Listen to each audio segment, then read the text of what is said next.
Yes. Okay. Right. Camera on. Good. Yeah, that gives a little too much backlight. Okay.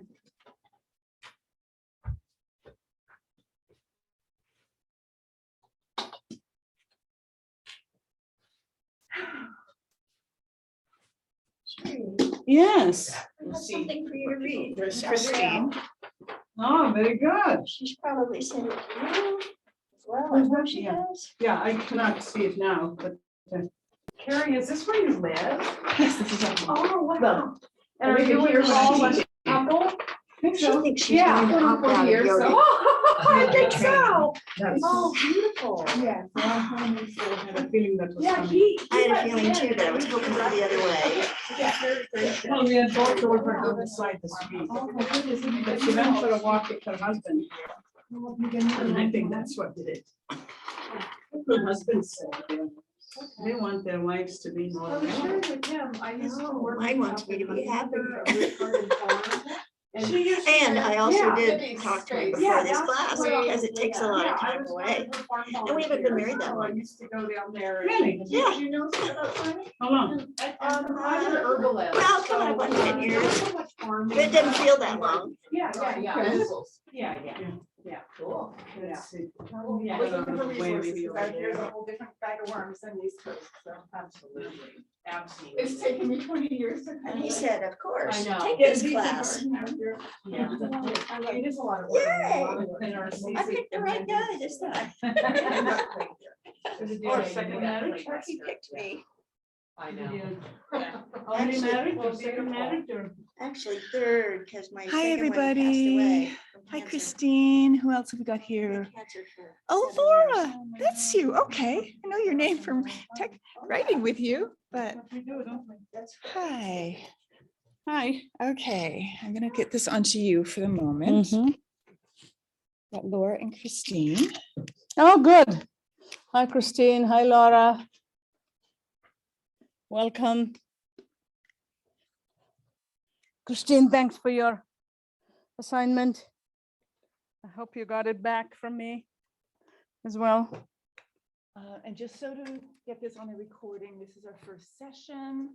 This is Sunday, January 23rd, 2022. And we're all in this together. We certainly are. I'm trying to make this work. This has been a big new experiment for all of us. So Need to raise have a this little stuff. bit of extra patience with us while we continue to Fine tune. evolve, shall we say. Exactly. Yeah, need this raised.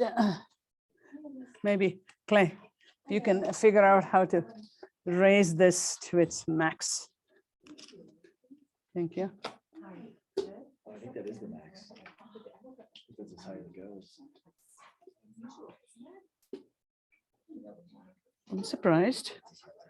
Huh. I thought it'll come a little higher than that. Carrie, is this the highest it goes? Doesn't it come a little bit higher than this? The highest you can. That's it. No, I meant the angle. Oh, the angle. Yeah, I meant the angle. Sorry, I meant the angle.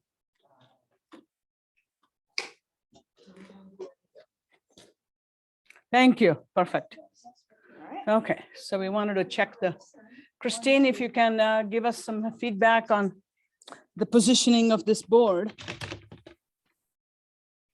Okay, I can see the bottom half of You it. probably have to go like that.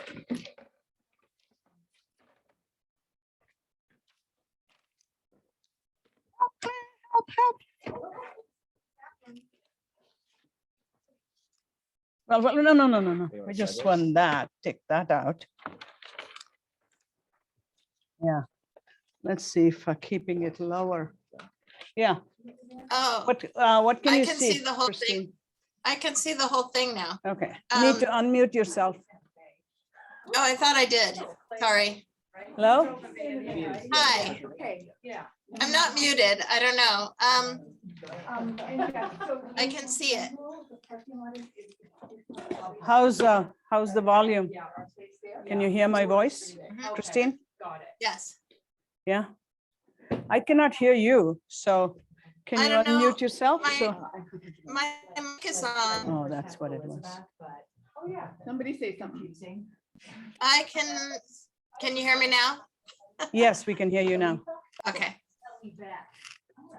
Okay, good. Well, And she's in Elizabeth. let's see. Do all of you have your books? Want to make sure you have, yeah. Because we're going to do one practice from Tracee Stanley. You know, basically we're at stage 1. For those of you who've been looking up all the stages of Yoga Nidra. And Christine, you went directly to stage 5 and you did that enormous complex practice. And then she tried to memorize the whole thing. So never try to memorize a practice. Welcome, Elisa. Welcome, Elisa. Cheat sheet until you like get it in your phone. Have a script there on you. The best thing is to record yourself. Is to always do it as a guided practice till after you do about 108 times, because that's what I had to do. I had to do 108 times because Amma had said, you do it 108 times like this. And then she said, after that, be ready to teach it to anybody who comes to you. She gave me the agenda for the rest of my life. And that was in 1994. Long before Richard Miller ever had heard about Yoga Nidra. He didn't hear about it till like 2004 when my divorce began. That's when he heard about it. It's just there. So what you want to do is keep recording yourself and use it. Yeah, I mean, you can use other people's audios, of course. But yeah, and I think the one who did the most complex was Christine. We want to introduce people, you know. Hi, Sydney. Oh, you look just the same as you did. What is it, 6 years ago, 7 years ago at Naropa? Yes, it's been a long time. Yeah, no. At Mhm, Julia's mhm. Kitchen on Broadway. I remember you making khichdi. Anybody here been to the old Julia's Kitchen? So Sydney created their khichdi recipe. And she was pretty much Julia's Kitchen. Yeah, she was. Yeah, I can give you the. You gotta send the Well- recipe. See, they all want your recipe. Oh, it's been so long since I've Oh. made kitchery, but yeah, I used to work I- at Julia's Kitchen. Mhm. Hello, Yeah. Serendipity, welcome, and Laura, Christine, and we have Rhea. Rhea, how are you feeling? Yeah, good. Very glad you're still taking the time to be at home. And we're going to include here, well, Eve, you gonna show up on video or not? Hi. Yeah, Eve, you're my little sister, so I can scold you. Oh, no. Yeah, I've only known her like for 15 years. And she's doing the Yoga Nidra training the second time. How about that? And we went even longer than this on the first time, didn't we? Yeah. I think we went about 5 months. And we finally stopped when the owner of the studio, when we were doing this, the training said, you know, I'd like to have my studio back for that time. When are we going to finish the course? You remember, Eve? I didn't want to stop it all. And nobody did. Nobody did. I know. That's how Yoga Nidra is. The eternal bliss of the soul. And I invite you all to be here and now. And I'm going to mention the names of everybody who would be here otherwise as well. We have 9 people online and we have 9 people in class.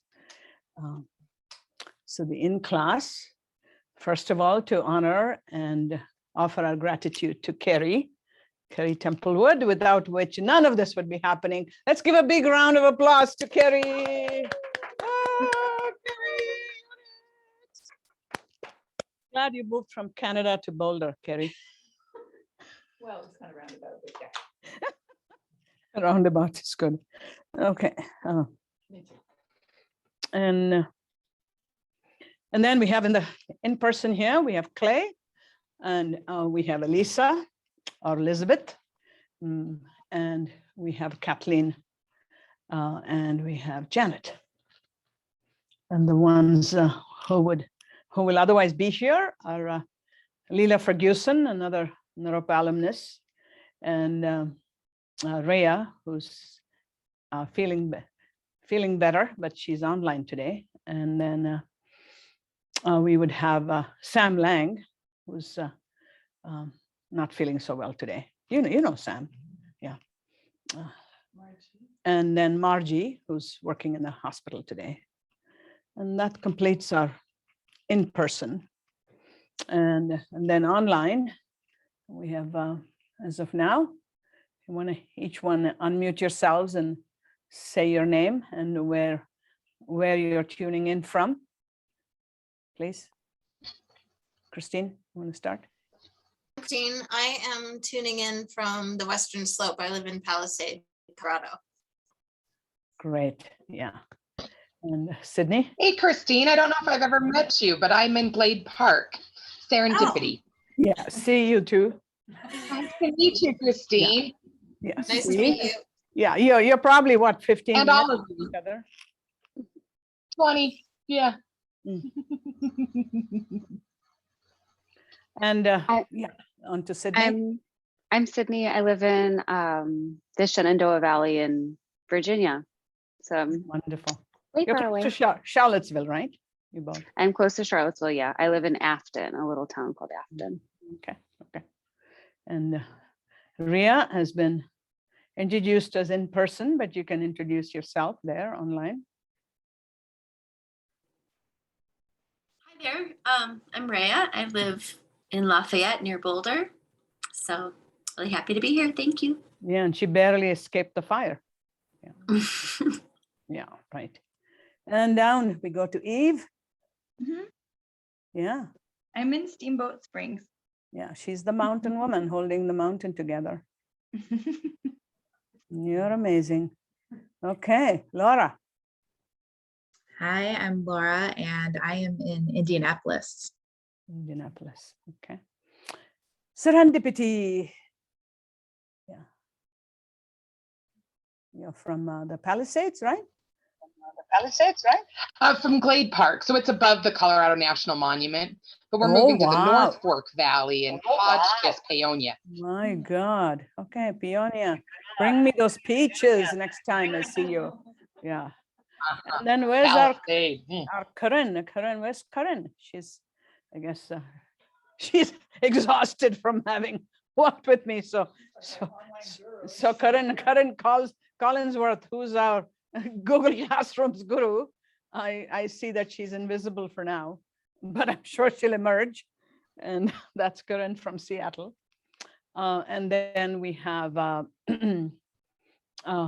couple missing there also, and I cannot remember their names immediately. Let's welcome them too.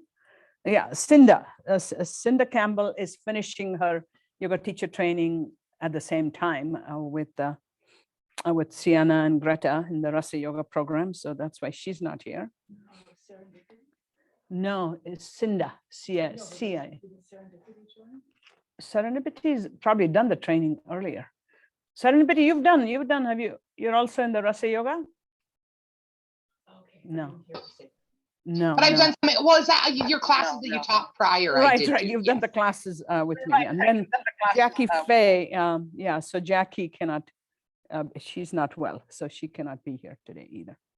Okay, that completes and Kathleen, we're very grateful to have an opportunity for Kathleen to be here in person, because otherwise we are already 9 people. And so any of you, when you know you're not going to be able to make it, that's when we give her a chance, or just to do a rotation to have the opportunity.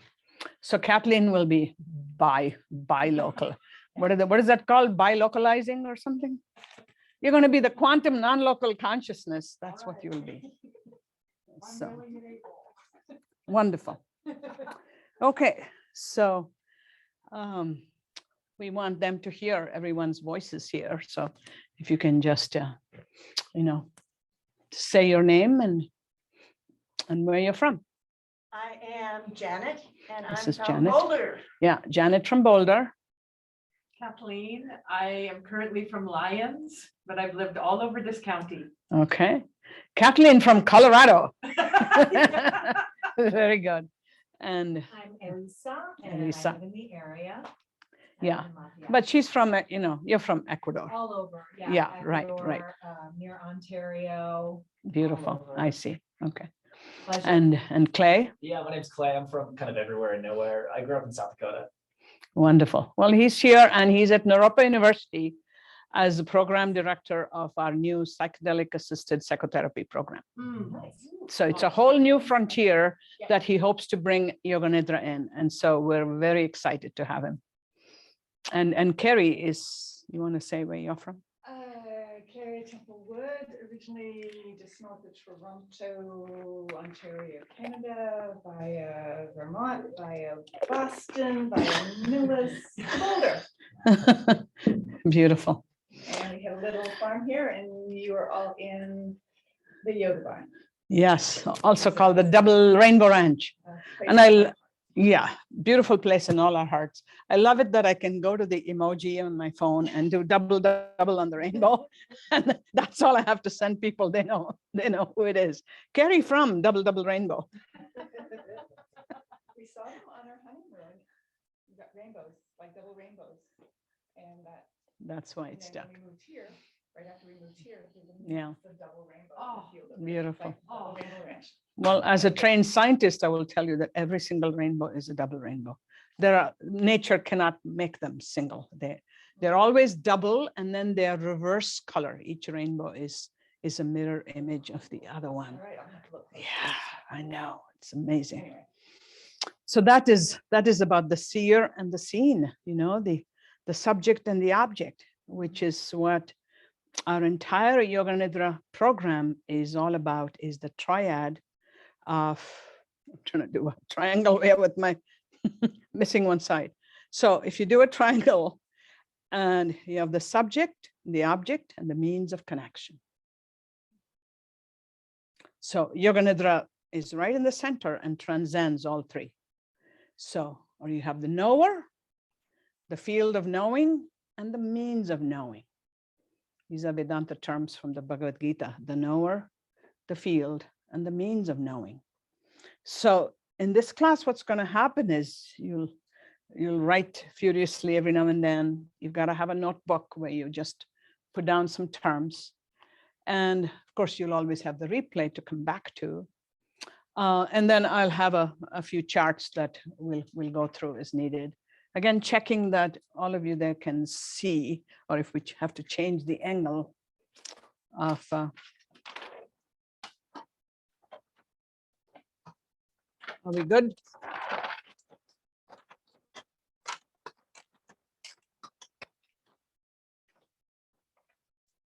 Yeah, Sydney, can you see? Okay, all right. And we need one of you to take charge of taking pictures so that then these pictures can be posted to the Google Classroom. Yeah, you want to take the pictures? Okay, great. Right, the Yeah. camera. Yeah, just to keep your camera ready. So yeah, the subject and the object and the means of connection.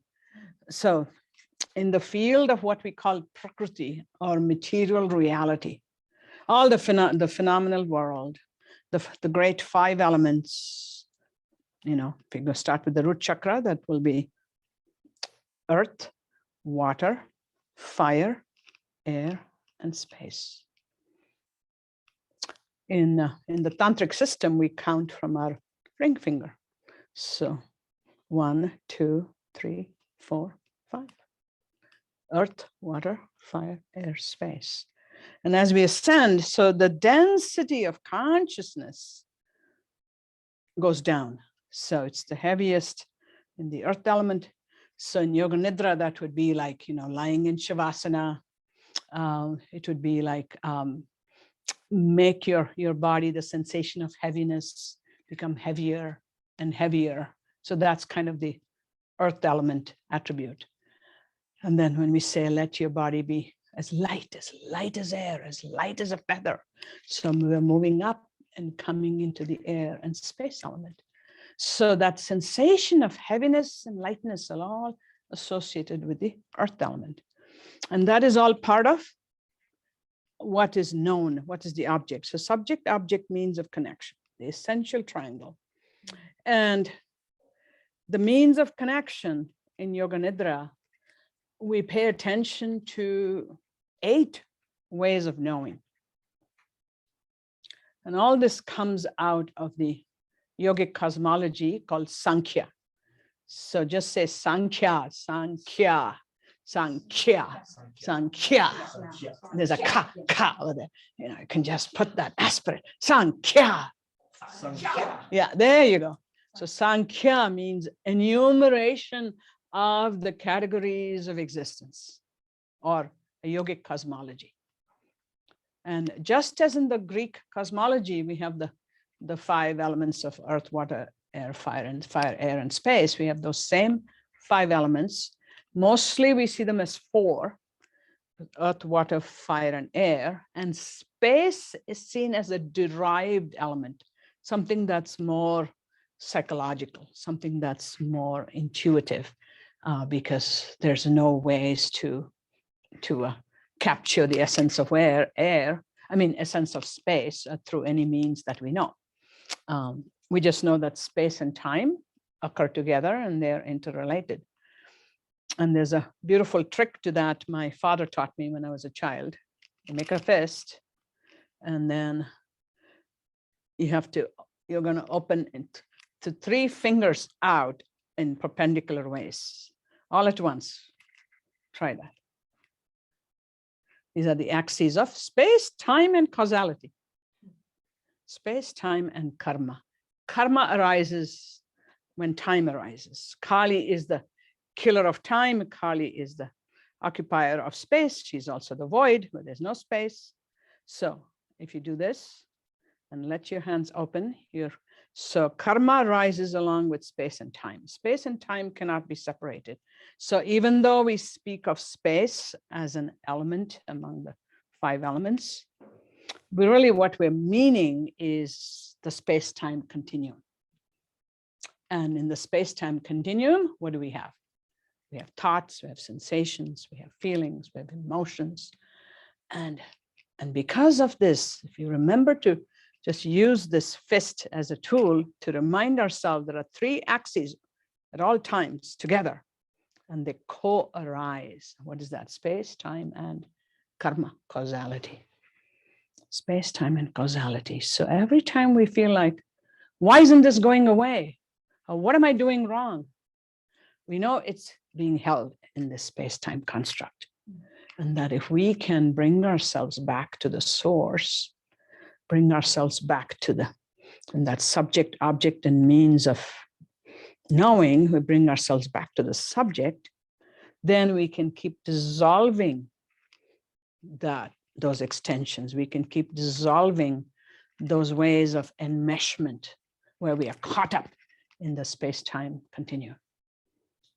So that's kind of a new age way of explaining the ancient practice of Yoga Nidra, where the purpose is for us to identify with the subject and release our identification with the object, so that we're not enmeshed in what we call prakriti, the materiality. So you all have on your attachments today on Google Classroom, you have a chart of Sankhya. And for the group here, I brought handouts. Thank you. And so that you can see how in Sankhya, just give me one. There are 24 elements. And so this one, this chart is on your Google Classroom under classwork materials. And if you look for Sankhya chart, but what I also should do is get that up on screen share. And so while I dabble dabble with this, maybe over break, we can do that. Yeah, if you can plug it in, please.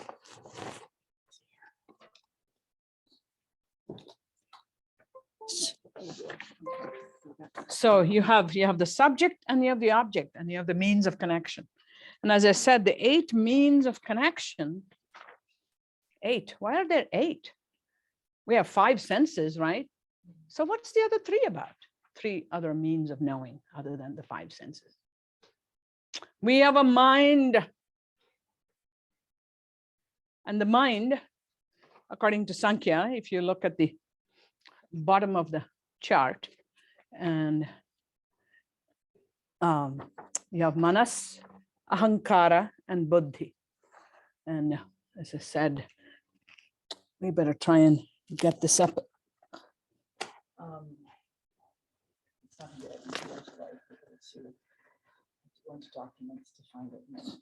I have it on my thingy. Yeah. Yeah. I know. Well, all I would do is minimize it, but we'll do it over the break. So for right now, I'll just talk you through it. And for those online, you have it on your Google Classroom right now. If you want to bring that up on half the screen and look at it. And for those of you here, you have the handout. So notice at the very bottom of the chart, we have manas, ahankara, and buddhi. So say manas. Manas. Manas is sensory mind. Manas, we use manas every time we say, oh, this feels hot. Oh, that's hard. Oh, I can smell something. Rather than being able to say, I can smell what the bees produce, because then that's almost an intellectual thing. I can smell the aroma of flowers. So it's a very sensory mind, just stays with linking to the 5 elements and to the senses, and just what we can all call direct perception. There's no analogies, there's no metaphors, there's no abstraction. So that's manas, sensory. It's also what pulls us down when we identify with it, where it might say, I am lethargy, I am couch potato today and nothing else. And then we identify with that. That's also manas. Then you have ahankara. And for a lot of you, those who've been teaching all this in your own yoga classes, this is repetition, but just bear with it because reinforcement is always good. And so ahankara, kara means the maker of. Aham is I. So the maker of the I sense, the maker of the I maker. And in that, the means of knowing is how everything relates to us. If there's an aroma of flowers, then I want to say, oh, can I go outside and see where the source is? So connection. Or is this how you would treat me? Again, a connection where I'm objectifying myself. I am the subject and the object. I, me. What do I feel? Or how does something affect me? So that becomes part of this triad, the field that we have to study, the self-study, what in yoga we call swadhyaya. Swadhyaya, Svadhyaya. I have it in your Google Classroom in the syllabus, swadhyaya, the study of the self. And so Yoga Nidra is a beautiful, intuitively guided practice methodology with multiple components that is designed for the study of the self. So we came up with the 3 ways of the mind. Say again, say manas, sensory mind, right? Ahankara, egoic mind or relational mind. It's not egoic in a bad way. It's egoic in a way that underscores that the only way we can live is in that interpersonal way, relating to myself, the world, and the other.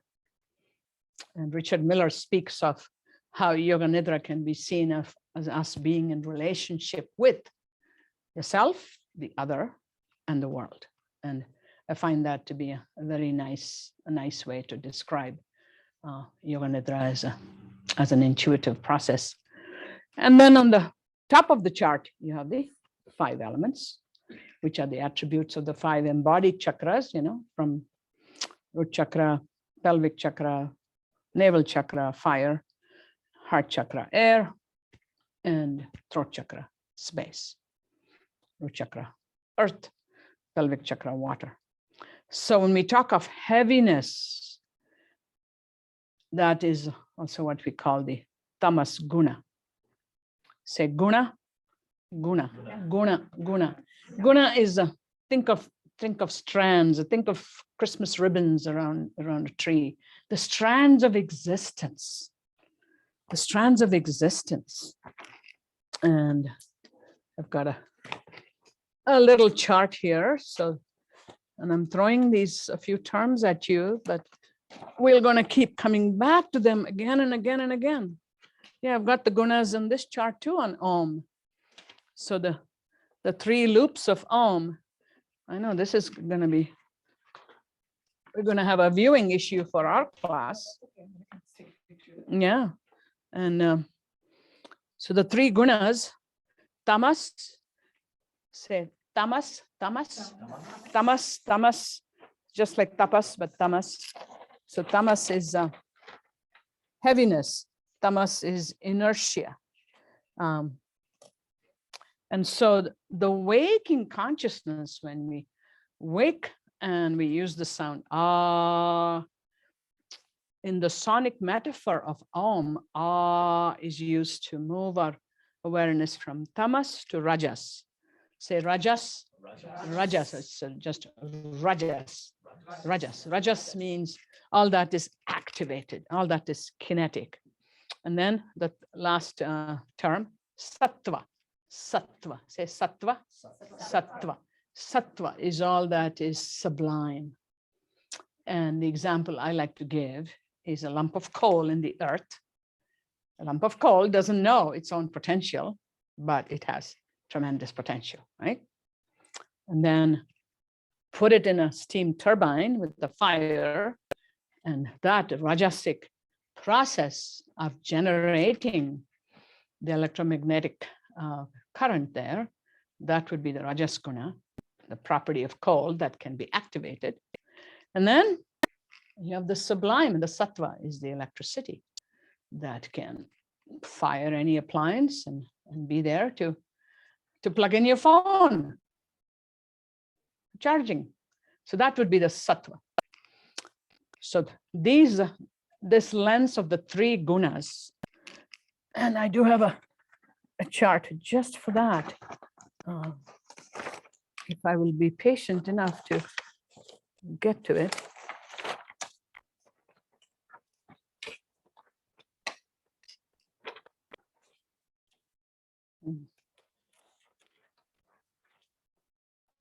Okay. The only one that I somehow got left out. What could that be?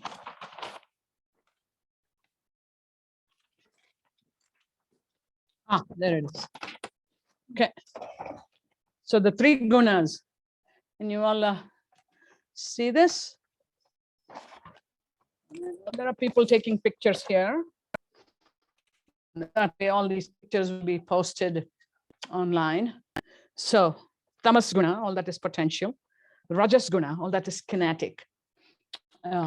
It's when you're running in the field, you're doing your asana sequence, or the mind feels restless, feels anxious, or the mind is seeking, like we are all right now. Our minds are in the rajas quality. We are seeking, we're inquiring, we are wanting to know. So all that is part of rajas guna. And then sattva, all that is sublime, just like the lump of coal goes through the steam turbine and becomes electricity. Then our sensory mind would be considered tamas guna.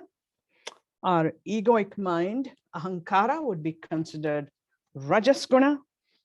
And our buddhi, or discernment would be considered sattva guna. So I'm going to put buddhi here and ahankara,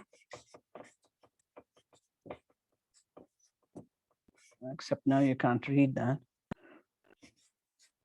and manas.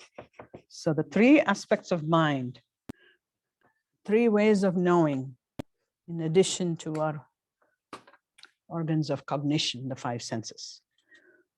And the gunas are also based on how the components are organized. So I'm going to do like bits of teaching like this so that eventually all of the components of Yoga Nidra can be explained with a few lenses. So one of the major lenses is the three gunas. How our awareness moves when we are in Shavasana, which should be the tamas guna. And when we squeeze and release our muscles, we're engaging in the rajas guna. Following the breath, rajas guna. When we recite our sankalpa, when we are stating our sankalpa, we have used a lot of discernment to even in the making of the sankalpa, the intention. So that is all buddhi, that is all a sattva guna. So these are examples, and it'll be great to take an entire practice and break it down through the gunas. And so that'll be another little assignment in this class. So there are the three gunas, which are an essential part of how the components are organized. And another big teaching is the teaching on Om itself. So this teaching on Om as the sonic metaphors, ah, ooh, now you know where Star Wars got its music from, the opening. So, because they had an Indian on the team, Naren Shankar, and he decided the tones of the Indian raga system had to be the opening of Star Wars. So, everyone say it. Ooh,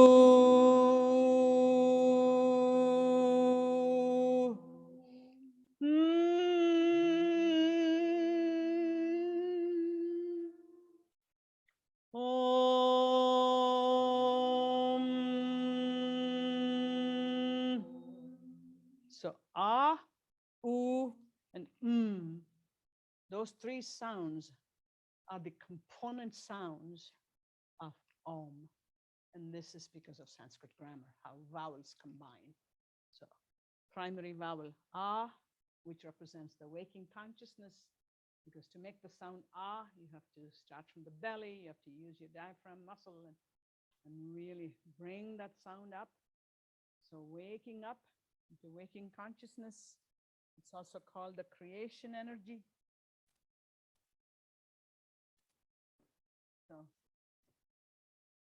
we have creation, and the dreaming state is called the preservation energy.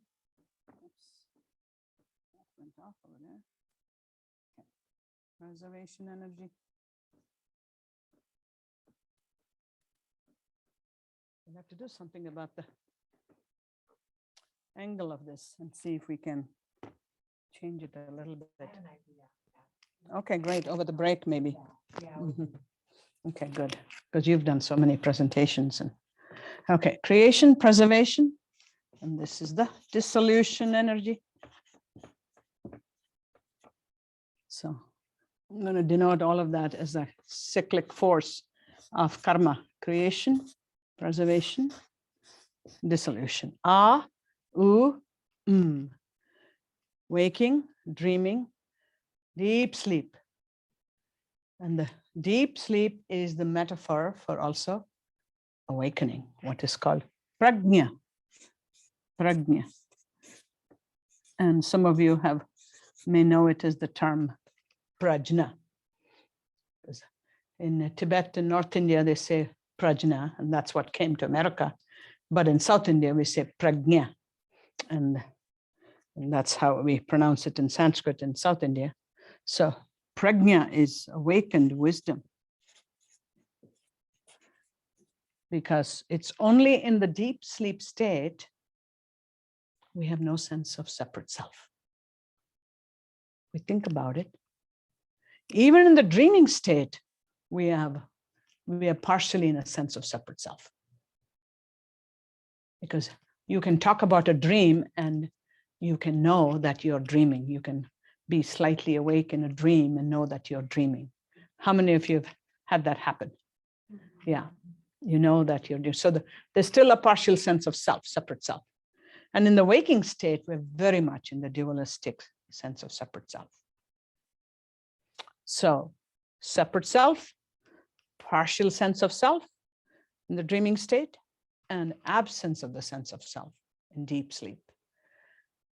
And the metaphor in Yoga Nidra is that the deep sleep state be used as a metaphor for complete awakening without a sense of separate self. So the witness consciousness, which is one of the goals to cultivate in Yoga Nidra, to separate ourselves in that of subject of means of connection, using the means of connection to actually dissolve our enmeshment with me as object. That is identifying with my emotions, with my desires, with my fears, with my lack of this and lack of that. So disengaging, withdrawing from engagement of, and to be alone as pure awareness, as the subject. So it's a simple way to define it is the triad: subject, object, and means of connection. I'm just going to put a triangle there. I see I'm writing partially on the whiteboard. That won't do it all. Subject, object, and means of connection. Okay, so I've explained a few things near here. This is called, the teaching is from what is called the Mandukya Upanishad, and the whole handout is on your, yeah, Karan is back now. So Karan, we have all of this on the class materials, don't we? Are you there? I am. Thank you so much for the Yeah. password. Somehow I lost that or didn't see that or didn't include that in the materials, but yes. I thank see, you. I see. So Well, yes, Karan it's has all in had- the class materials all of- folder. Yes, all of these. So I have an Om sketch for you, and that was guided by my father. And Tracee Stanley in her book has used this diagram, and when she took a workshop with me and asked for my blessings for her to write her book on Yoga Nidra. In her introduction, she talks about me of having introduced her to the goddess of Yoga Nidra. Yeah. So anyway, this is very important as the fundamental basis for us to schematically organize our awareness itself as 3 + 1. You know, the +1 is the hardest to define. The +1 is Om. The +1 is the transcendental state of awareness that completely transcends the separate states of waking, dreaming, and sleeping. And we don't mean that literally. We take the physical activity of waking up to represent our dualistic everyday consciousness. That which is caught up in this triad: subject, object, means of connection. The dreaming state, we used to represent a partial sense of, I know I'm in this world, but I know that this is not all of who I am. That's why I'm going to take this Yoga Nidra course. I want to explore more about what it means to be in this world, what it means to be me. I want to know more about this journey. So there is that curiosity where we are not so unaware, but we are coming into partial awareness.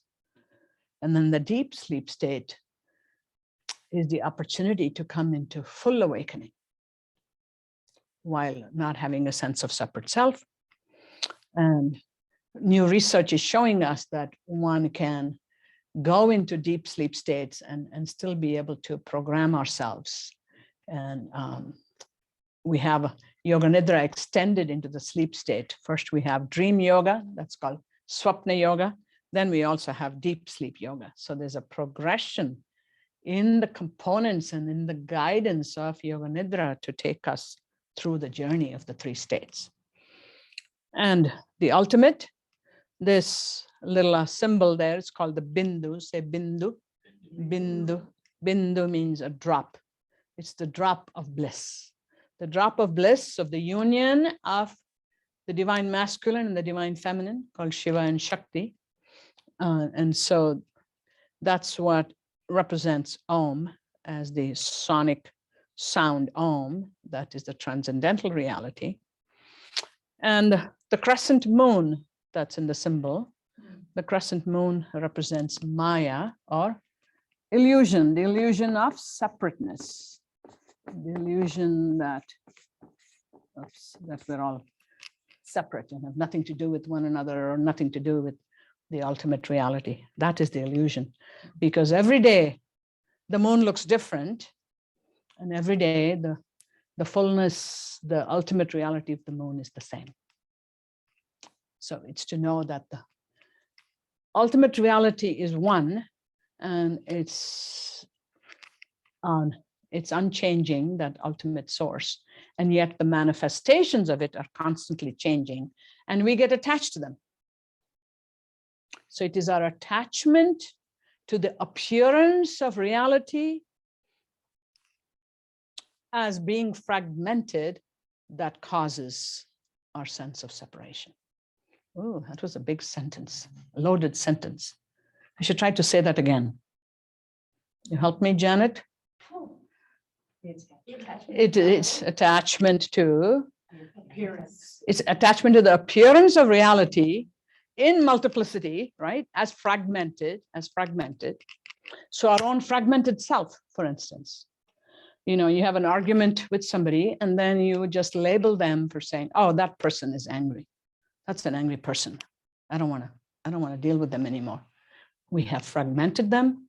We have created the attachment to that fragmented reality, and we are living in that illusion.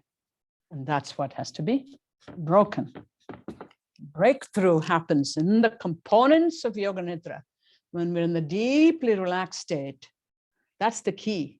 There is no other practice but Yoga Nidra that first takes us to deep relaxation. Make sure that the brain waves are not in this very fragmented, high frequency waking state. Is not quite at the dreaming state, but somewhere in between. So somewhere in between here is the Yoga Nidra state. Deep sleep is 1 to 4 cycles per second, approximately. Hertz. Talk of hertz is not just a car rental, but hertz is a unit of frequency, how frequently a wave passes between any 2 points, cycles per second, how many cycles per second. So the lowest frequency then is the deep sleep. Then intermediate, you have 4 to 8 cycles per second. Again, we'll do charts on all this in the course of the course. Correspond to like alpha, theta. Absolutely. So this is delta right here, deep sleep. Then you have theta. I'm going to use the Greek symbols. You have theta, and then you have the alpha is right here, which is that 8 to 12 cycles per second, which is the Yoga Nidra state. And that's the band of the Yoga Nidra state. And what is amazing is that when we have a lightning storm, the atmosphere generates that frequency, 8 to 12 cycles per second. So we actually can become a little euphoric when there is lightning and thunder, because our brains are in training. They are being amplified with the frequencies that we need for our own therapeutic healing, for our sense of euphoria, deep relaxation. I always wondered why I enjoyed a storm. And in India, growing up with the monsoons, you know, it's like I love to just go outside and get wet and feel the lightning and thunder all around. So this is why. It's because we generate this alpha frequency, the yoga nidra frequency, or any meditative alert. You know, it can come what we call the runner's high. It's also what's in a transcendental meditation is called the relaxation response. What happened to the clock? The clock. Kerry, what happened to the clock? Time. Yeah. I didn't say what happened to time. So Oh, yeah. we're in space and time. Thank you, thank you. And the waking state. So this is everything above 12 cycles per second, usually till about 30 cycles per second. It can go even higher if you're screaming in terror or rage, but generally we operate somewhere between 12 to 25, 28 cycles per second. We're probably at about 25 right now, and being able to listen, comprehend, ask questions. So are we capable then of creating that same charge or frequency as we can feel during lightning storm? Absolutely. That's what Yoga Nidra is about. So, and any practice where we can start with body relaxation, because sensory mind, manas, and then go into observing the breath, because now we're moving into what in yoga we call the pranamaya kosha, or the dimension of breath and life force and the electromagnetic field. And then we go into manomaya, or the mental field, the concrete mental field, the sensory mind.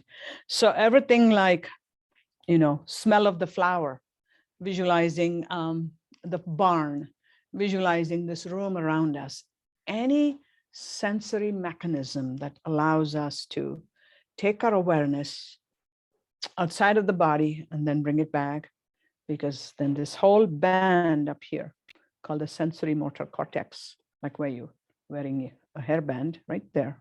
So if you put your hands up here and you feel that band, yeah, right there. That's above the ears. That's the sensory motor cortex.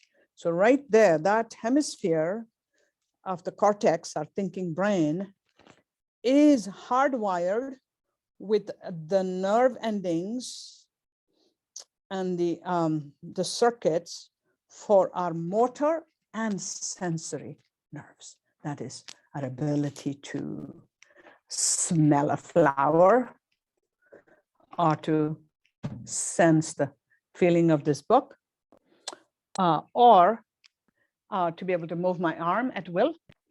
So on the Sankhya chart, they're called the organs of action and the organs of cognition. You have 5 plus 5, so 10 sets of what are called organs or indriyas. Indriyas literally are ways of knowing, so means of knowing. Remember, we were talking about that triad: subject, object, and means of connection. So all these ways are handled in this psychosensory motor cortex up here. And so that's why in Yoga Nidra, when we do the rotation of consciousness, and Clay, you've written about this when you reviewed the assignment. So we have a specific order of going from, in the Bihar school, the order is right hand thumb. So you go from the thumb all the way, bring it up to the shoulder. And then from there, you go down the right side, right waist, hip joint, then you go down the knee, and you go down to the ankle, the foot, bottom of the foot. And I like to then do the whole leg. I also like to do the whole arm, so that in our minds, those circuits are all joining together. And as we take our awareness to the extremities of our body, at the same time, we're giving the message here to our sensory motor cortex that all of those circuits can relax. You can let go. They don't have to be on alert. You can release the freeze or flight mode. That is, we can we are asking, training our sympathetic nervous system, which is more on the right side of our body. The circuits on the right side of the body are the sympathetic nervous system. The circuits on the left side of the body are the parasympathetic, the guardian, the master. So we are asking the sympathetic nervous system to start quietening down. And we pay a lot of attention to the extremities. Thumb, finger. In fact, in advanced yoga nidra, it'll be first joint of the first finger, second joint of the first finger. So go joint by joint, nails, back of the finger, front of the finger. One can go into more detail like that. But the key thing is to keep the order the same so that our brains can become habituated to a relaxation response that can become automatic. Right side of the body, then we go to the left side of the body. And after both right side, left side are done, then we go to the back of the body. So we go to right shoulder, left shoulder, the whole back, and then we, after going to the bottom of the back, we rise up the central channel. When we come to the neck, and the outside of the head, it says sides of the head, top of the head. Then we come to the face. So once we come to the face, then there's a lot of detail. And the other thing in Yoga Nidra, when we're doing this rotation of consciousness, ROC, we're going to call it ROC from, let that be a rock, right? And on the face, what they found is there are nerve signals for all the 5 senses, and there are millions of them. And some parts are very special, the eyes, for instance. We have 34 independent pathways in the brain for vision, 34, as opposed to say 4 or 5 or less for the other senses. The ability to hear, which is a vital sense for our survival. In fact, in Yoga Nidra, that is the one we depend on by having the voice guide us, so that the eyes and the vision pathways are all shut down as far as external environment, but the vision pathways are very active internally. And the circuits for vision in the brain respond the same way to our giving mental cues, such as visualize the blue sky in front of your closed eyes. Go into that blue sky. Our brain circuits respond the same way as if we were outside in the blue sky around us. So that is the beauty of Yoga Nidra, actually using this neuroscience information to guide the process into relaxation very quickly. So rotation of consciousness, where were we? So we said we'll do the whole right side of the body, then the left side of the body, then the back side of the body, then the head and neck, and we come to the face. And with the face, we go in detail. We have things like upper lip, lower lip, space between the lips, the tongue, top of the tongue, bottom of the tongue, sides of the tongue. The tongue is a crucial organ on the Sankhya chart because the tongue has 2 purposes. It's not only an organ of sensing, that is as a sense organ of taste, it is also the organ of speech. Speech. So it falls under what is called karmendriya, or the organ of action. Karma. Say karmendriya. Karmendriya. Yeah. Indriya. Indriya. Indriya is like a luminous organ of knowing. Indra in the heavens, he is the deity of storms and lightning and illumination. He's both in the Buddhist as well as in the Hindu pantheon of the deities of perception, illumination. And so his lightning bolt comes to bring us insight. And so Indriya is all of that that gives us the faculty of knowing through action and knowing through sensing. So the tongue is an organ of, speech. That's an organ of action. And then also an organ of taste.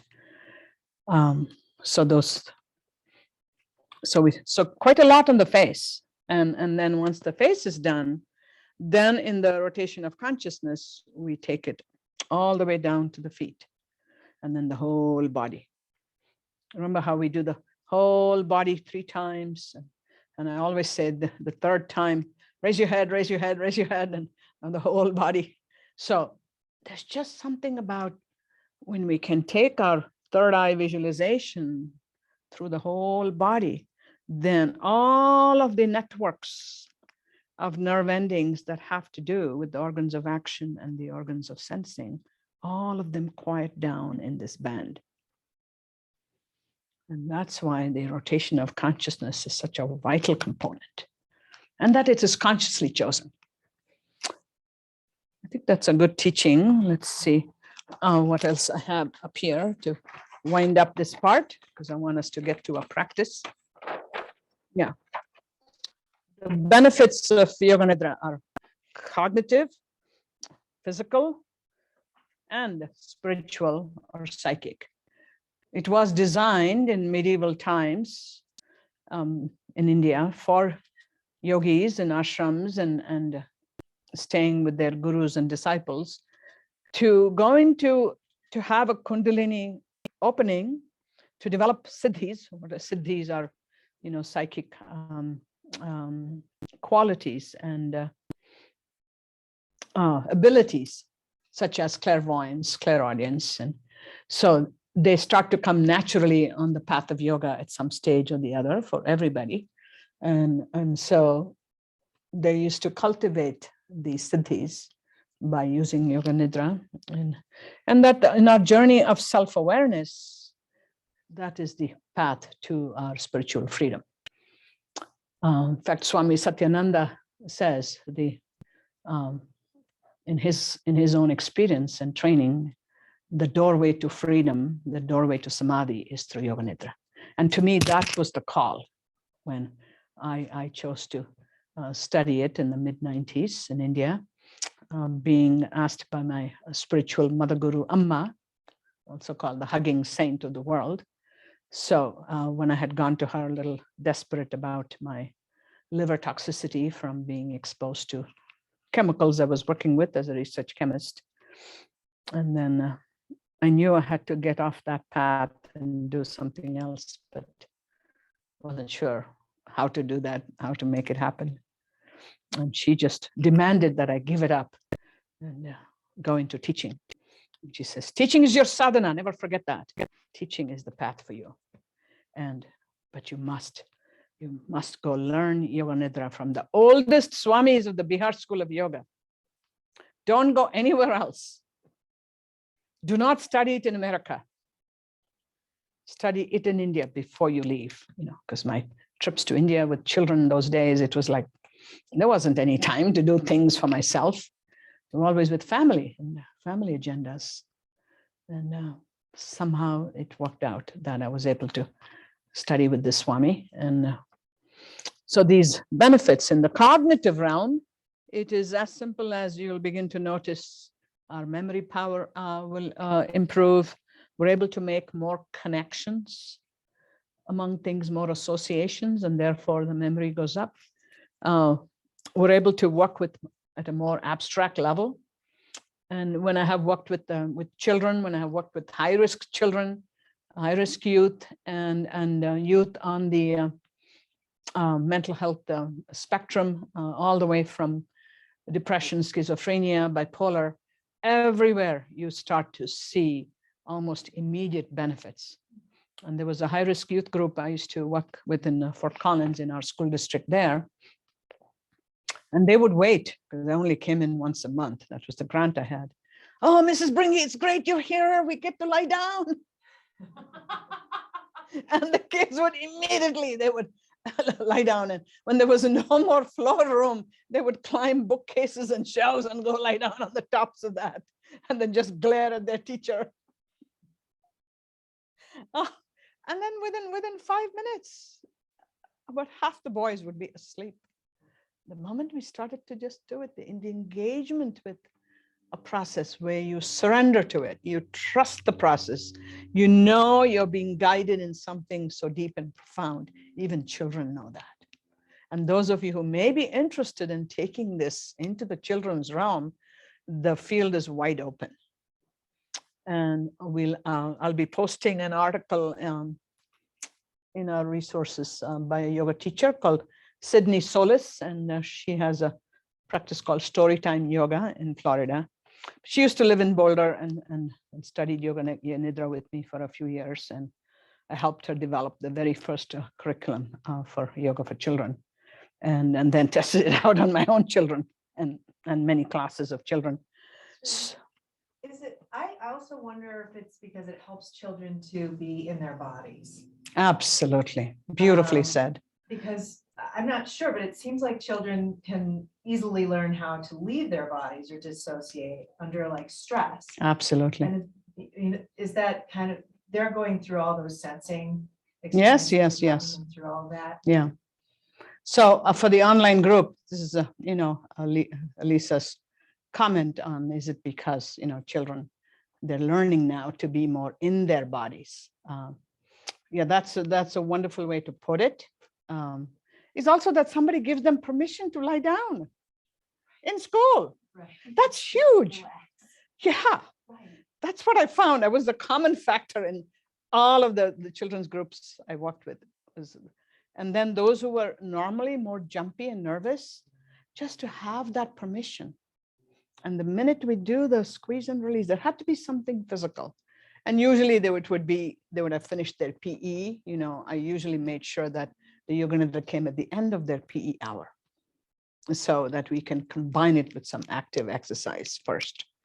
But to know that they can start to make these connections and abstractions, so it can quicken the progress of children's brains as they move through cognitive development stages. So it's a profound practice for all of that. And our ability to visualize. A lot of us have trouble visualizing, and a lot of us have trouble with colors and visualizing. And so those kinds of skills become enhanced because there's so much visualization in yoga nidra, as you all know, and the ability to pay attention. So we just use the yogic 8 limbs of yoga, then the subtle limbs of yoga, dharana, dhyana, samadhi. And the one that's just before that, pratyahara, sense withdrawal. So yoga nidra begins with pratyahara, the ability to disengage our attention to the senses going outwardly. So from pratyahara. So for children, then that is the ability that they normally don't know they have control over, and that we're teaching them that. Okay, let's see what else over here. That we got the Om, lifelong awareness of Om. Oh yeah, this term gunatita, I want to be sure to introduce that. So you have the 3 gunas, right? And then you have what lies beyond the gunas, what lies beyond the scope of the gunas. What happened to my guna chart? No, it's the one with the arrows. Yeah, there it is. This is what happens when you make your charts at midnight with great inspiration. Yes, exactly. Yeah, I have a PowerPoint on yoga nidra, which is on your, yeah. Oh, there it is. You like to do PowerPoints? Yeah. Oh, super. Yeah, that'll be marvelous. So gunatita. So I want you to say the term gunatita. Gunatita. So it's actually 2 words. It's guna, strand of existence, fundamental properties of the universe. All that is heavy or all that is potent versus all that is restless and moving, kinetic, versus all that is luminous and sublime. Then atita. Atita means beyond. Beyond what? Beyond the hold of the gunas, beyond the clutch of the gunas, beyond the enmeshment with the gunas. So our becoming free as the subject, the triad of subject, object, and means of connection. We now know the means of connection. You have 8, right? You have the 5 senses plus the 3 aspects of mind. And then the object is all of this. The whole Sankhya chart is the field, the object, field of existence. To free oneself, to go, tamas becomes transformed to rajas, rajas becomes transformed to sattva, and sattva, you go beyond that, guna tita. So in Patanjali Yoga Sutras, the link to Yoga Nidra is Patanjali describes liberation, yogic liberation, or kaivalya. Kaivalya is the subject to be alone with itself. Kaivalya, to be alone with oneself. For me, my house, my sanctuary is my sanctuary when I can be alone with myself in my house, sitting in my yard, because otherwise I'm caretaking. I have my son who will be stomping in and out of the house at all times. And just to have that peace, to be with oneself. And kaivalya, and that yogic freedom, we're beyond the power of the gunas.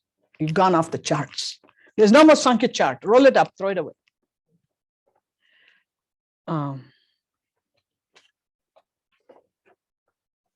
Okay, I think it's a good place to stop. The next teaching was going to be the 5 koshas, which are the basis for the 5 stages of Yoga Nidra. But I think it's a good place to stop and not do any more of this teaching, and instead to wind up with a short practice now. Give your minds a total rest. Give your bodies a little stretch. Maybe we do a 5-minute kind of a stretch to get all the joints moving again. You can put away your books. Are we recording this? We are recording. Oh, that's terrific. Yeah. This was important. all the planning that we have been doing for weeks to get to this point. And then opening day, you'll have the little glitches no matter what. So we'll be back in 5 to 7 minutes. So take a break, everybody. I want to do a pause.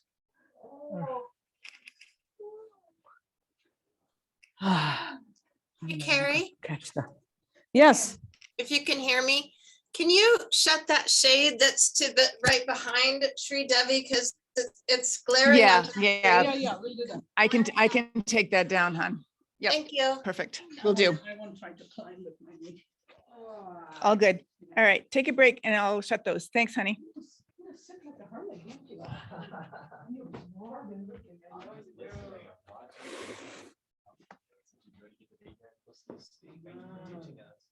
Yeah, I know, but I'm also used to seeing people take notes and watch you. And say, he's recording.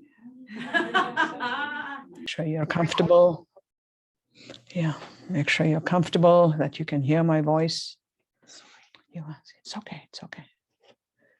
Yeah, we just got the recording back on again. A few cleansing breaths. Releasing all your burdens into Mother Earth. Just give it to her, just drop it.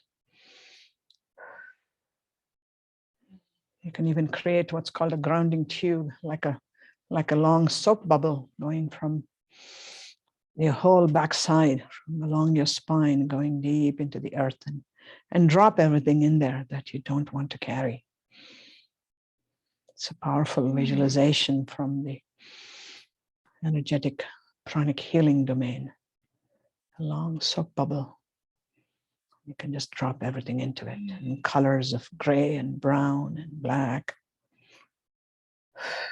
Just release it, release it, release it.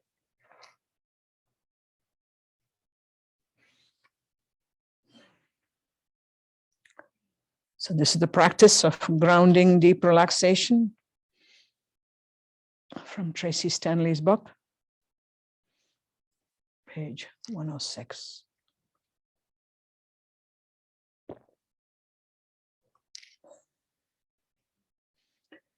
Come into your Yoga Nidra nest. Feel nested, feel held, feel cocooned. Make your body comfortable.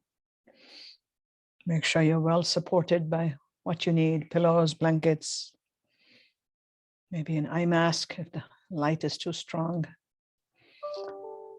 If you need a bolster for your knees, please make sure you have something. And those of you in person here, the studio has bolsters.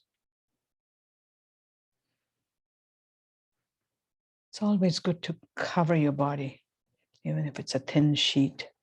It provides that special personal space you're in.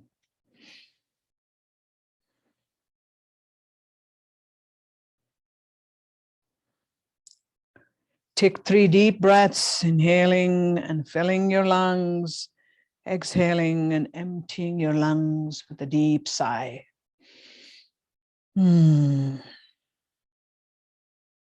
Be aware of your breath each time you exhale.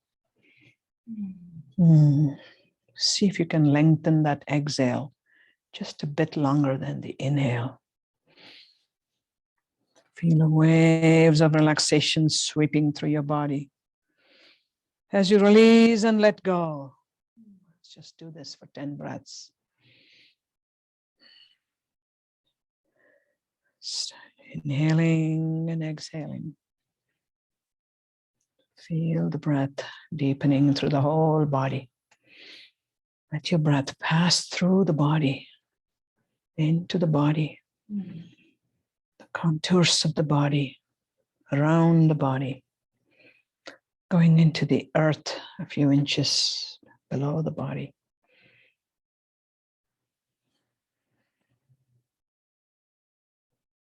Feeling the chest rising and falling, the belly rising and falling, feeling the air currents in the throat moving in and out, feeling the air currents in the nostrils moving in and out. It's good to release any coughing, sneezing, yawning. It's all good. It's all good. Continue to connect deep into the earth. Feel Mother Earth's stability, her support beneath us, her invitation. She's always there. She's always there.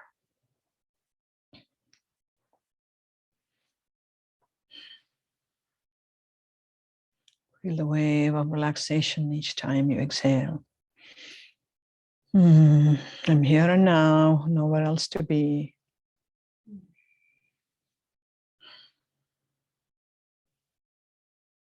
Invite stillness into your body. Be aware of the space your body's occupying. Let your inner eyes travel to all parts of the body that are touching the floor, deepening your sense of engagement with the earth, that stillness, that heaviness.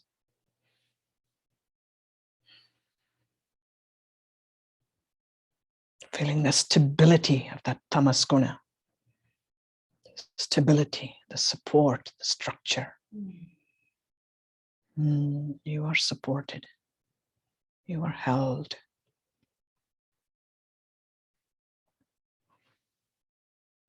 Imagine you're drawing a circle of protection around your body. The circle can be made of anything you wish. It can be a ring of fire. Can be divine light. Can be a cocoon of your favorite flowers. Can be fresh soil, the earth herself. Can be tree limbs or a wall of clay. Whatever calls to you, establish this circle of protection around you to cocoon yourself. Make this your nest. See and feel yourself inside this nest, inside this circle, cocooned, safe, held, cherished, nurtured, supported. Stability and support. Safety and comfort. As you become more still, begin to feel the breath as it enters your nostrils. Feel it travel deep into your lungs where it dissolves. Then follow the path of your breath all the way to somewhere outside your body where it dissolves again. You're not controlling your breath. You're merely watching it. This is the witness consciousness of watching the breath. Moving in and moving out of your body. The nostrils all the way to deep in the lungs. Feel your navel rise and fall as you breathe in and out. Just engage with the sensation of the navel rising and falling. The belly rising and falling. Your breath is relaxed and rhythmic.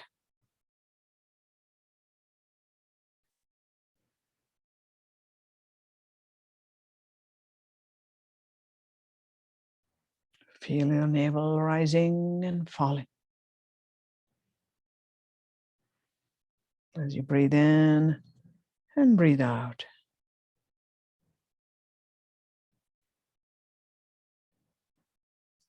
Feel yourself lying on the earth. Slowly scan through your body and become aware of how you're holding it. Body scanning as we begin with the right side of the body and then go to the left.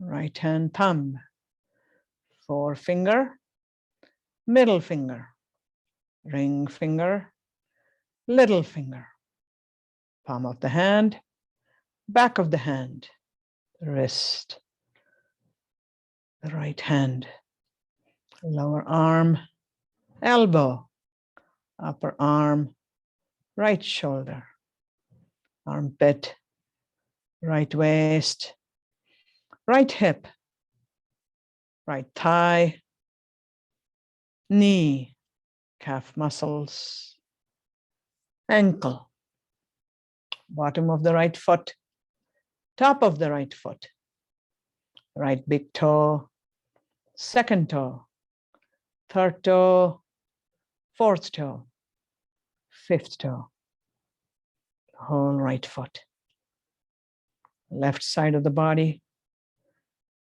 We begin again with the left hand thumb, forefinger, middle finger, ring finger, little finger, palm of the hand, back of the hand, the wrist, the whole left hand, lower arm, elbow, upper arm, left shoulder, armpit, left waist, hip, left thigh, knee, calf muscles, ankle, left foot, top of the foot, bottom of the foot, left big toe, second toe, third toe, fourth toe, fifth toe, the whole left foot all at once. Both legs together, visualize. Both arms together, visualize. Now the back side of the body, we begin with the right shoulder, left shoulder, right shoulder blade, left shoulder blade. The right side of the back touching the floor, the left side of the back, the middle of the back, the whole back. Visualize the whole back, the neck and throat region, back of the head, top of the head, sides of the head, the whole head, your hair and scalp.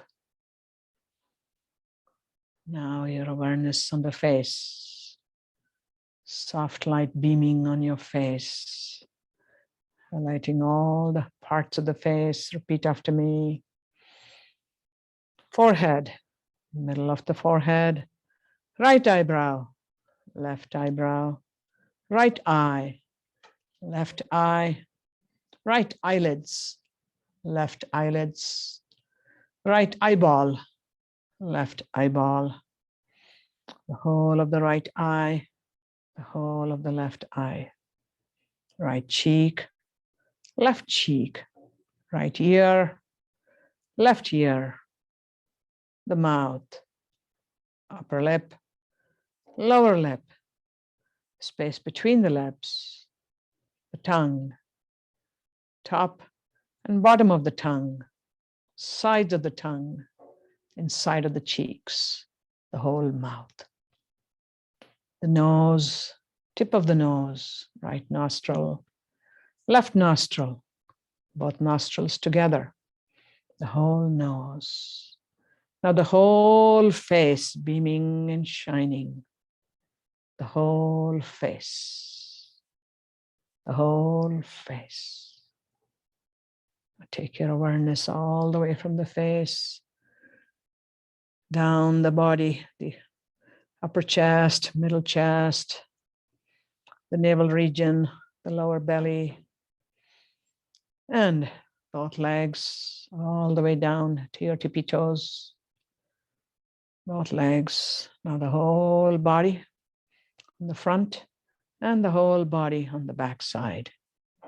The front of the body, the back of the body, the face and head.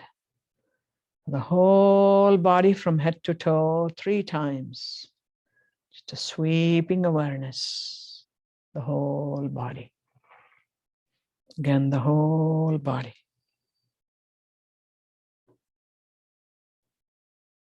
Let your awareness move towards sounds around you, noticing any sounds around you without any judgment. Sounds of traffic on the road, cars and trucks passing one another, the sound of feet when they crunch on the ice and snow, sounds of people breathing in the room, breathing, coughing, sneezing, snoring, the sound of your own breath, the sound of my voice, the sound of the fan in the room, the sound of the heater,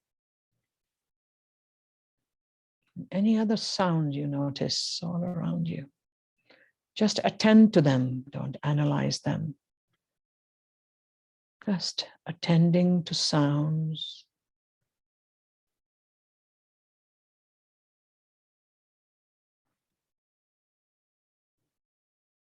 Allow your awareness to move from sound to sound to sound. Let all the sounds just be there. But we are not judging the sounds or trying to do anything with the sounds. Just to let them be. You are still in the inside of your own circle, your nest, your cocoon. The sounds are on the edges, on the circumference.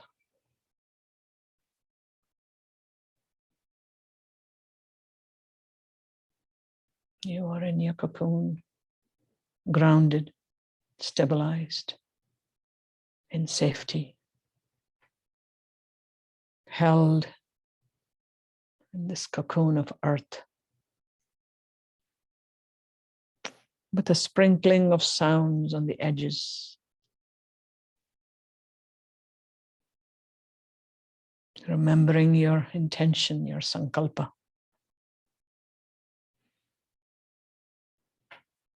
Repeating it 3 times. The words and the image.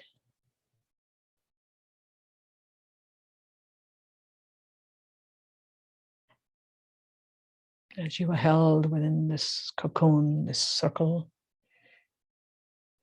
this nest, being supported and held and stabilized, welcomed, nurtured.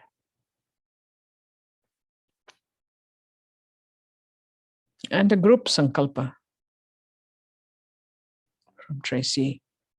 I honor and acknowledge my body as a sacred vessel that houses my inner light. I invite deep rest into every cell of my being. I trust that I deserve to be supported, nurtured, and held unconditionally. I know that the earth can hold me. I honor and acknowledge my body as a sacred vessel that houses my inner light. I invite deep rest into every cell of my being. I trust that I deserve to be supported, nurtured, and held unconditionally. I know that the earth can hold me.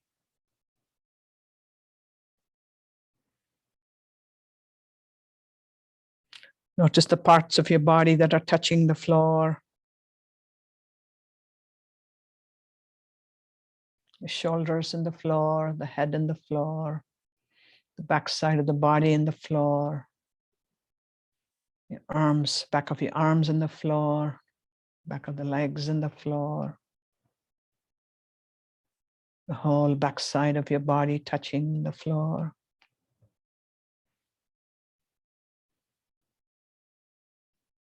Begin at your feet and scan upward. Feel your heels touching the floor. And we invoke the Bija mantra, the seed sound of the earth element. Lam, lam, lam. Just repeat this Bija mantra silently. Feel the reverberations from the feet of the mantra moving through your whole body. The inner reverberation. Lam. Move this inner sound vibration from the feet upwards through the legs, through the lower belly, through the navel region, through the chest, through the throat, into the head, and then out. Lam.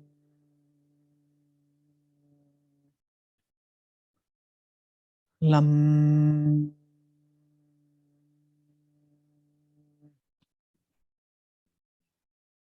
Lam.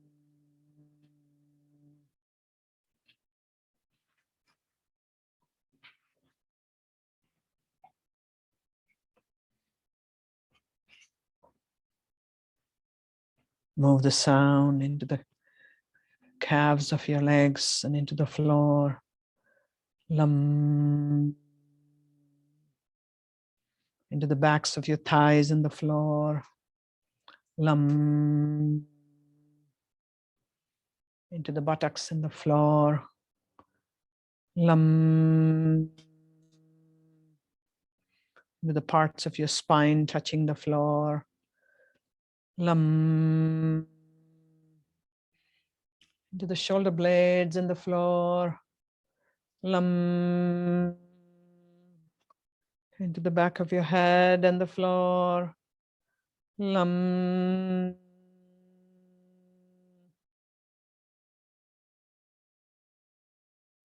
All of these body parts becoming heavier, sinking into the floor as you keep repeating the mantra Lam, Lam, honoring the principle of heaviness. The body is heavy, the head is heavy, limbs are heavy, your torso is heavy, heavy. Lam. Notice your whole body breathing, breathing. As your body receives an inhalation, sense the earth rising up to hold and cradle you. With every breath, you are cradled and held. It's as if the earth is calling towards you. As your body exhales, ask it to surrender to the earth. Surrender and trust and faith. These are major yogic attributes that we can cultivate with the earth. Ask the body to surrender into the earth, to surrender to its support, its stability, its nurturing.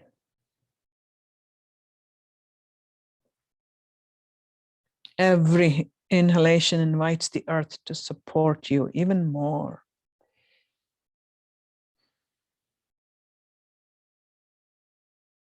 Every exhalation is a trusting acceptance that you deserve to be held. A trusting acceptance that you deserve to be held.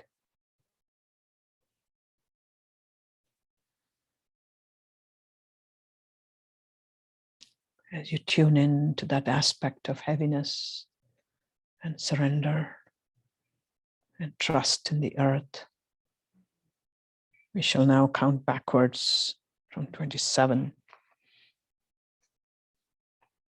through the whole body, yielding to the earth.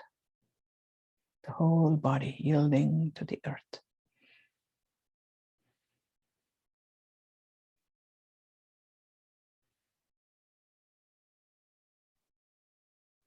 "27, inhale, exhale. 26, inhale, exhale. 25, inhale into the body, exhale into the earth. 24, inhale, exhale. 23, inhale, exhale. 22, inhale, exhale. 21, inhale into the body, exhale into the earth. 20, inhale, exhale. Continue on your own. Awareness of body and earth.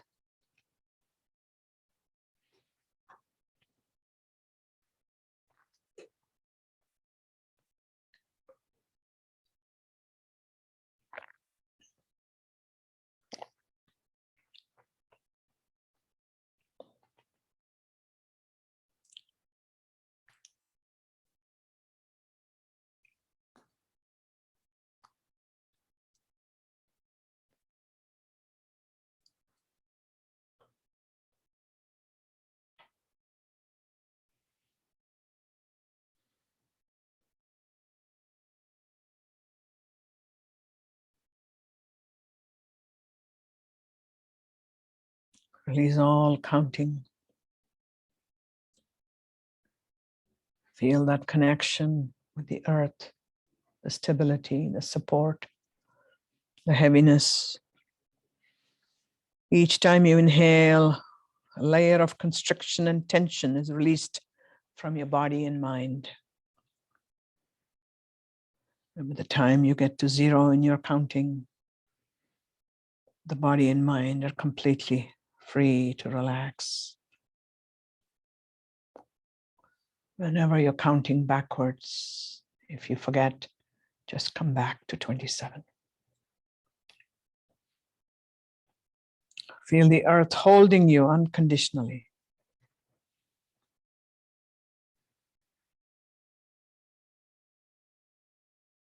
Feel the power of earth to support you, to hold you. Your powerful presence on this earth. Being held, being supported. Surrender to that heaviness, that sinking feeling, sinking into the earth. Support, stability. Feel your breath becoming one with the earth. The earth and I are one.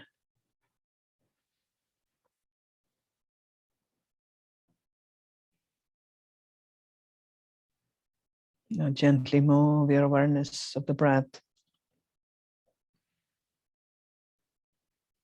into your hands and feet. Make slight movements of the hands and feet. Begin to stretch your arms and legs. Welcome back to yourself. Notice the breath. Notice your body. Notice the earth beneath you. Just begin to deepen your breath as you start to transition into your outer awareness. Deepening your breath, moving your feet and hands.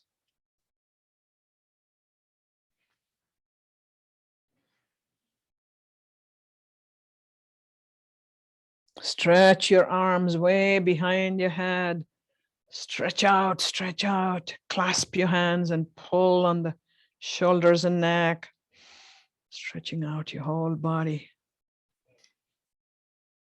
And now bring your legs folded at the knees towards your chest and hold your legs. Hold them around the knees. Gently rock from side to side, releasing any last bits of tension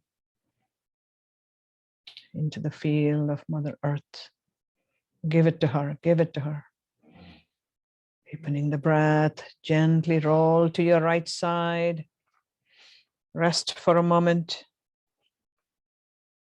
Rest for a moment. And slowly sit up. Slowly sitting up.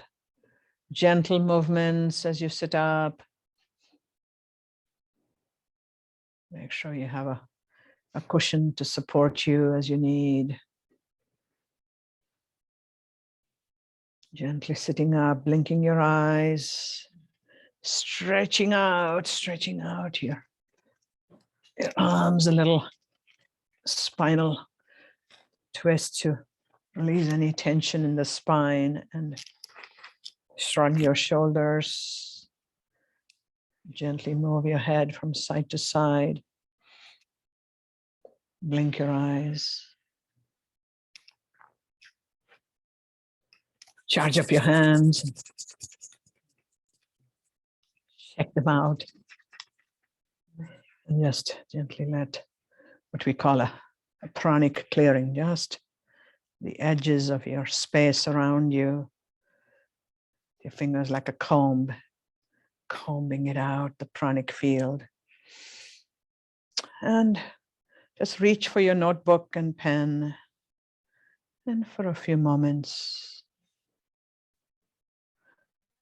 about 3 minutes, just journal on this practice. Whatever is arising, whatever insights, the play of the gunas within you. This was a combination practice between Tracee Stanley's grounding, centering, and my own inclusions in between.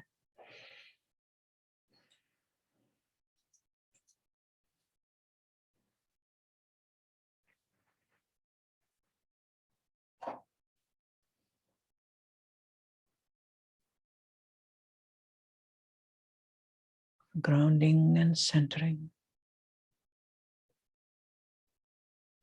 What comes up for you?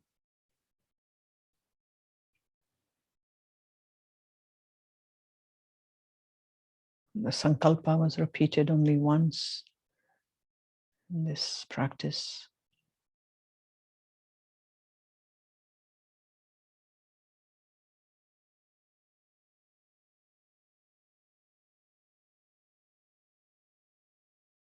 The power of the grounding, the power of the connection to earth,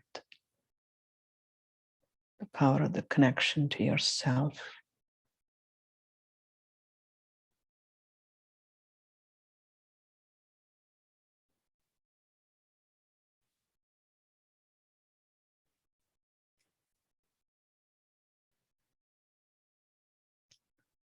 The words of trust, support, stability. What do they bring up for you?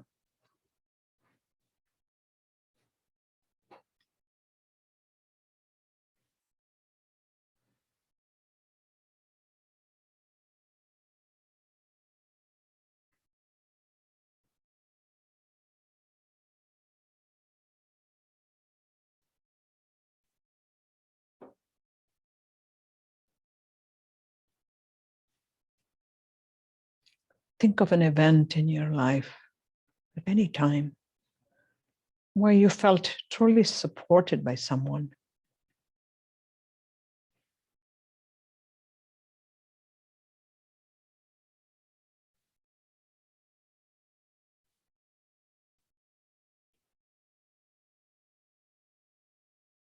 How can we build support in our lives?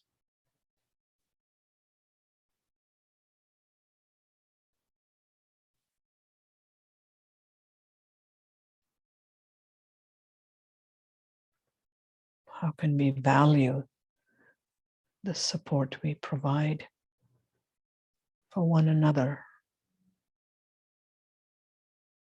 Stability, trust, support.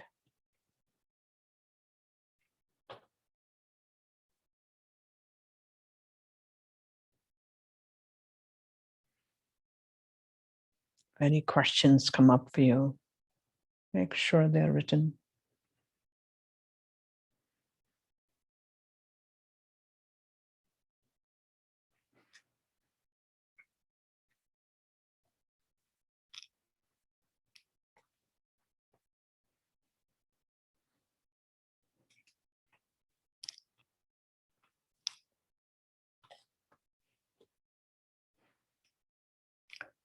Finish your last thought as you write.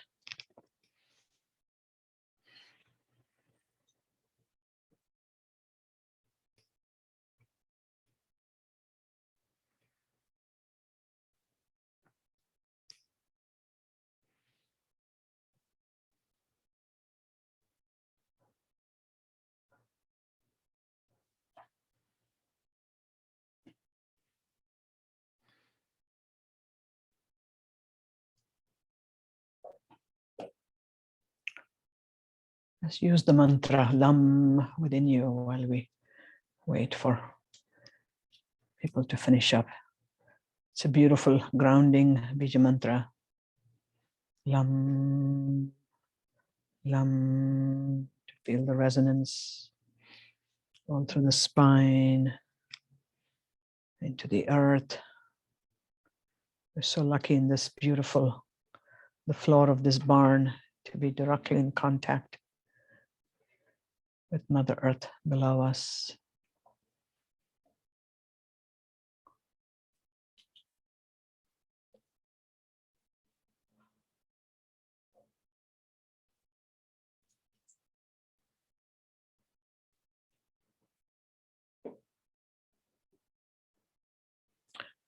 We're now going to do a small group activity,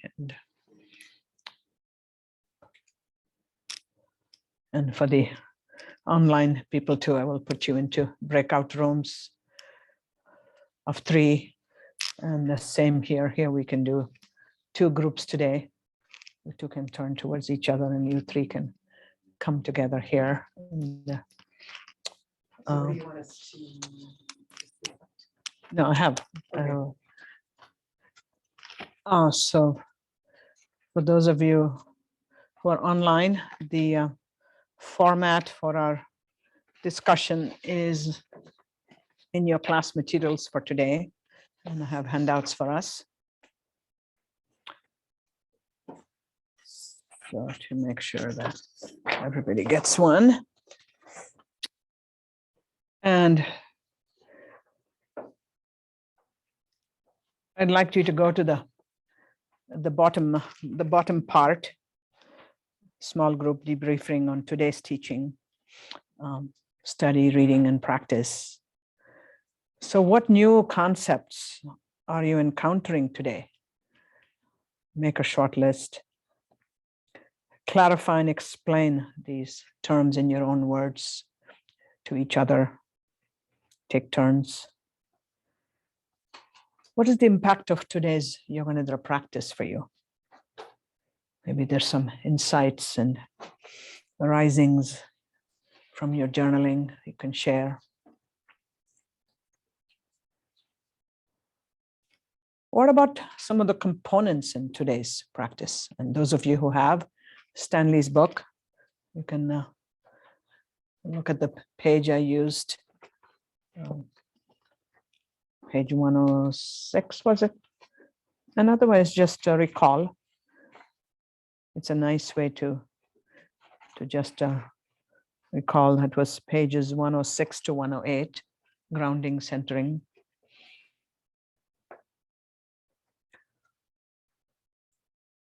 The major list of components in yoga, there's Yoga Nidra is a standard list, and that's something I've given you all as handouts, and it's also available on the class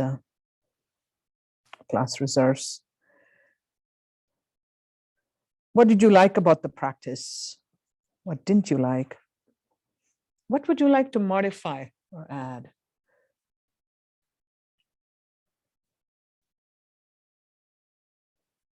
And number 5 is that's redundant because that's the practice we did. And then after you do that, I'd like you to do the top part, which is the assignment 1. And sharing from assignment 1, using these guidelines. But first, the fresh, what is fresh for right now? And any insights from the journaling as part of that you wish to share. So you 3 will work together. Can you come a little closer and form a triad? Yeah. Might take, 15 minutes on this. And I'm gonna, let's see, use this to go to breakout rooms.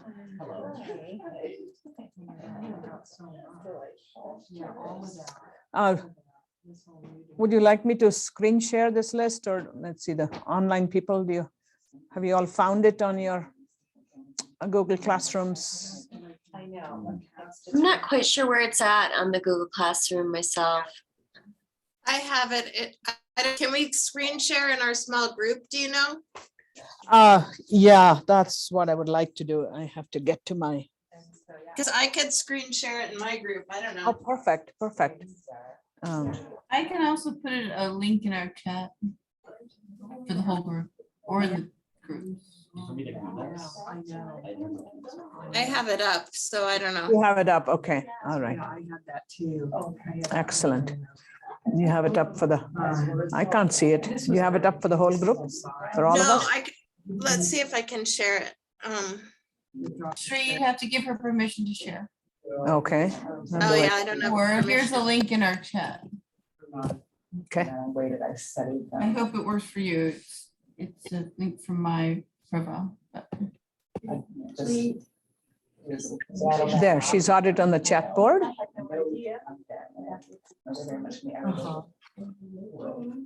Yeah, there.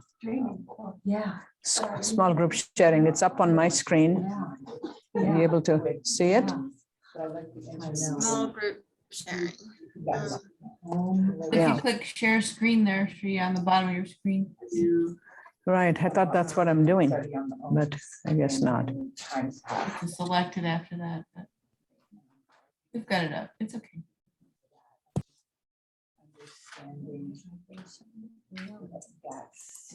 We have the link, so we can just go ahead. Okay. If you want to put us in groups, we can get it. Okay. So I should just get to the, It's nice to see you and the picture of Ohm and the barn while we chat too, so it's okay. uh-huh, That was really, they're nice to relax. yeah, this is our experimentation still going on. Just go ahead and send us into a couple groups and thank Okay. you. Okay. And, We'll give you about 15 minutes on this. And I'm trying to get back to that breakout group thing. Oh yeah, there we go. Come to breakout group, create, let's see, 1, 2, 3. Yeah, it's almost funny because I have this. I'm very much experienced. Okay, I've got 4 breakout groups here, so you can be in pairs and we'll see you back in about 15 minutes. And so I was actually having a Okay. body giggling. No, Sydney's by herself, so I have to This is all the reason move her. why we do it, but I would do Room it 1, okay. Oh, it's good. So you're either in pairs or threes, I'm opening all rooms. So I was having. Okay, good luck. Okay, there we go. You should be with your partner or another person. Ria, you should be with Christine. Okay. Yeah, and so there was that but I also, I love my pastry chef, this intellect, but there was this sense of like, yeah, I just want to do it.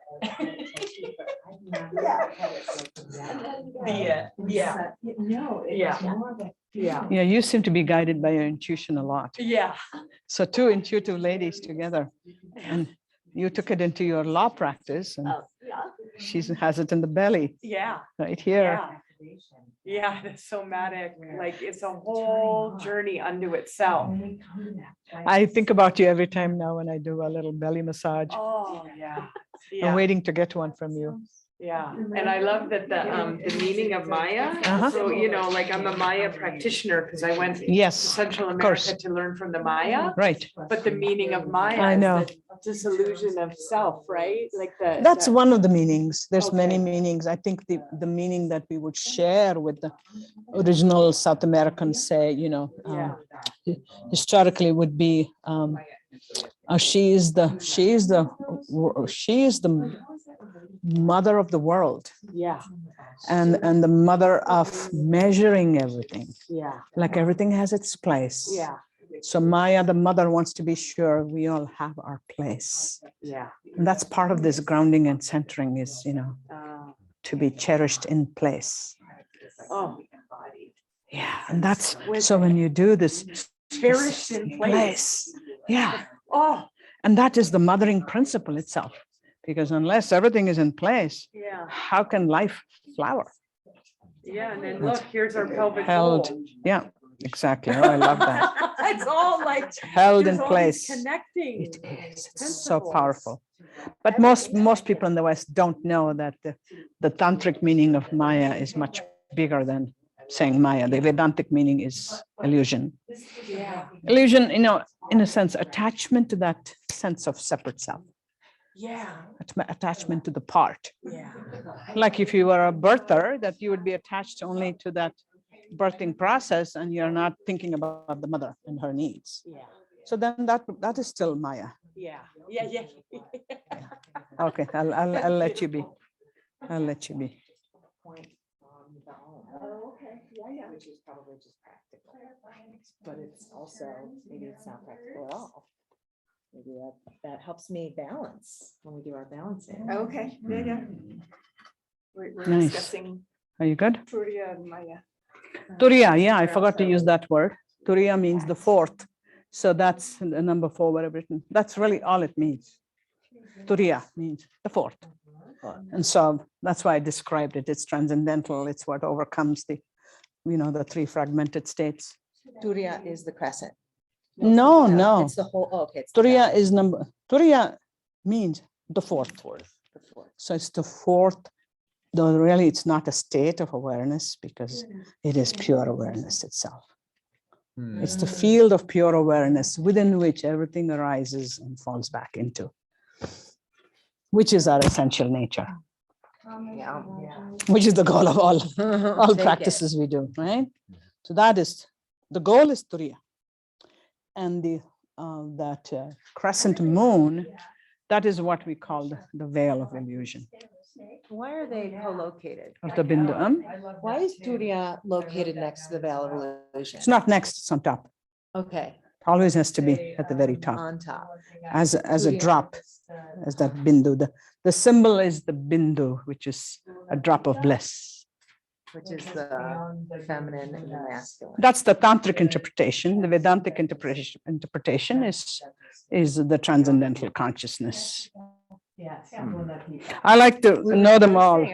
We were saying, we've never had it quite broken down, I don't think. Yeah, you're not going to find another teacher who can do this so easily. It has taken me years of questioning by my Naropa students to finally integrate it in a way that feeds me. Yeah, in the tantric way, it's the drop of bliss of Shiva and Shakti and their union. From Vedanta, it is what is left, what is remaining when all enmeshment has broken away, when all fragmentation is dropped. What remains is pure awareness, that is Turiya. There we go. And the yogic term, I mean, this yoga teacher has to connect it to Kaivalya, which is the yogic. Yeah, write it Kaivalya. No, put it on your Sankhya chart at the very top, like you cross over into. You can say Turiya equals, Turiya the fourth is equal to Kaivalya.